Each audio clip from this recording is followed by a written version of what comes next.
Hello YouTube, we're gonna be doing a $300 computer build, and this is gonna kill all those PS4s, X-Bones, whatever you guys call them, and I'll also let you join the PC Master Race. So to get started with the CPU, the Intel Pentium G3220, this CPU is on the high performance Haswell architecture. It runs at 3 GHz, has 2 cores, and it's plenty fast for 1080p gaming. As you can see in the benchmarks, it competes with the i7, i5. It gets decent frame rates. Metro Last Light is a very demanding game for computers, so to see the Pentium get 40 FPS and 1080p is awesome.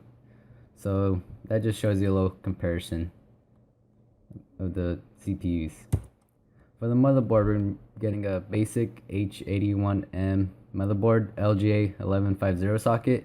It's reliable, stable, and cheap. Supports DDR3 600 MHz, and it's micro ATX. And it's just a basic motherboard. We'll get you going. You can upgrade it along the way. So, yeah. For the RAM, GSKILL RIPJAWS X series. This is good RAM. I have this actual kit in my computer, and it runs at 1600 megahertz. It's stable and cheap, and you can actually overclock this, but I don't recommend you overclock this on this build since the motherboard only supports 1600 megahertz as the max. And yep, graphics card. This is crazy for a $300 gaming computer. It's a MSI GTX 1050 Ti, and to see this in a $300 game computer, that's just crazy.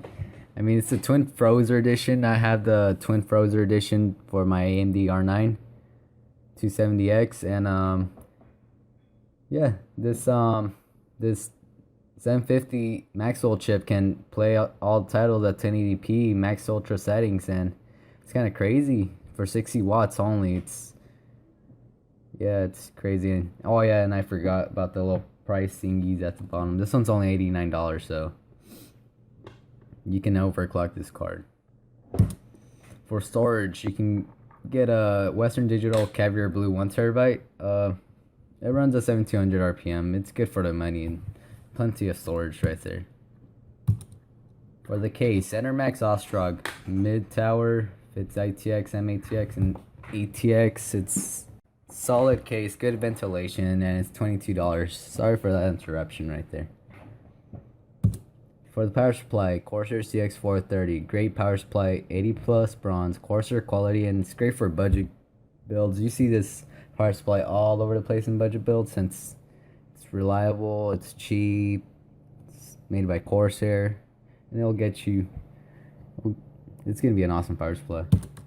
For the cost of rebates is $297.44, and without rebates it's $364.64. So you better get those rebates, or else this build's gonna end up being $364. But I don't think you get rebates with consoles, do you? Yep, I don't think so. So thanks for watching this episode of the All-in-One Gamer. If you like this video, please leave a like. This lets us know if we should keep doing these builds, and if you want to see a future build, if like your certain price bracket like 350 or 400, just leave a comment in the description. And if you have a preference of AMD or Intel, just let us know, and we'll spice up a build for you. So thanks for watching. Comment, rate, and subscribe.